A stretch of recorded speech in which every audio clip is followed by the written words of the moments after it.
Pak Kiai Holil, apakah betul MUI terkesan lamban menangani Panji Gumilang? Ya namanya kesan kan bisa benar bisa salah.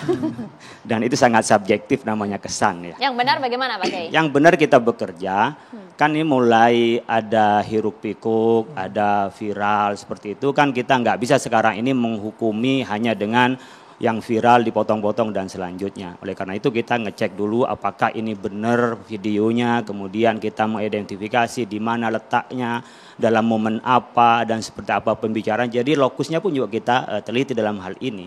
Kemudian baru tadi siang, tadi pagi lah sampai siang itu kita rapat dan penelitian baru selesai. Kita akan berbasis istiqra dari istifta itu, dari proses penelitian dari orang yang minta fatwa kepada kita, kemudian kita fatwakan.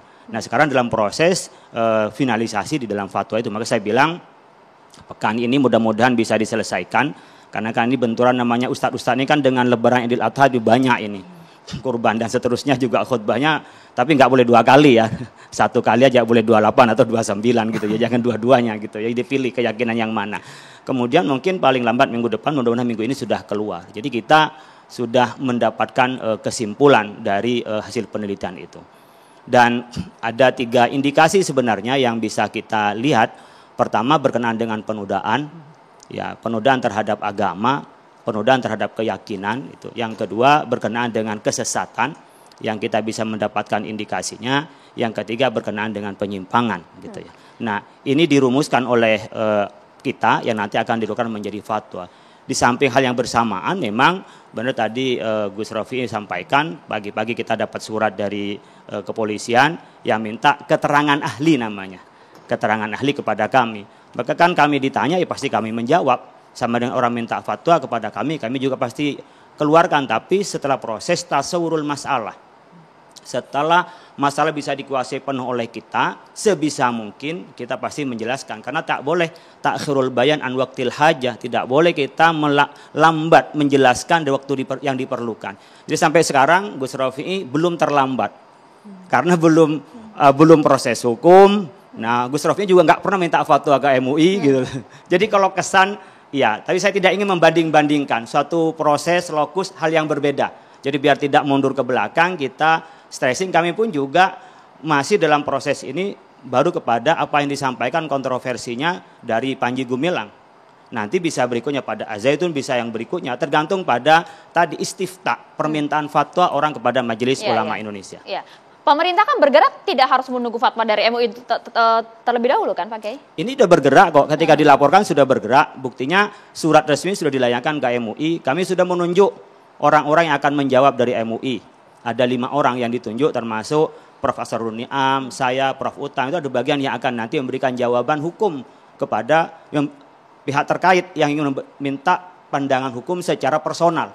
Tapi ada pandangan kelembagaan, sikap keagamaan, pendapat keagamaan dan juga berkenaan dengan fatwa yang akan kita keluarkan ini. Ya, indikasi penyimpangan dan kesesatan tadi seperti apa secara spesifik Pak Kiai? Kan gini, kita punya istilah ya, ada orang mengatakan penyimpangan dan kesesatan itu sama.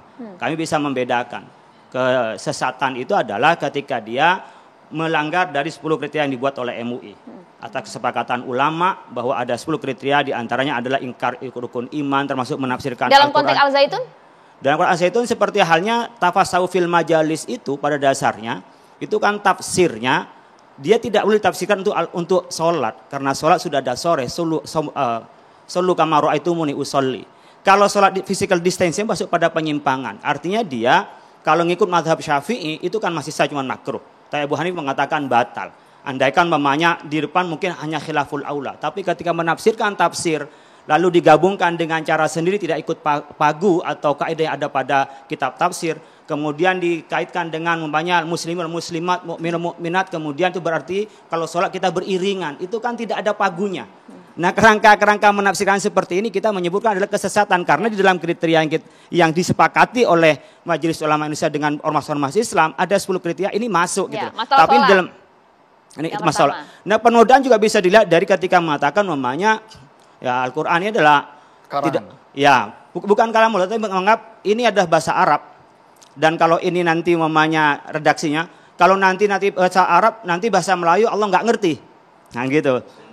Nah, bahasa Indramayu yang ada di sini, saya mungkin redaksinya tidak persis, tapi intinya adalah mempersonifikasi Allah kepada kita sehingga Allah tidak mengerti apa yang ada di kita. Pak Kiai, tapi kan Sementara Allah kan alimun bagi kita. Jadi bagian dari penodaan itu kan penistaan. Penistaan itu adalah merendahkan. Sementara Allah itu maha tahu lah. Ini indikasi, sekali lagi indikasi yang sedang kita rumuskan.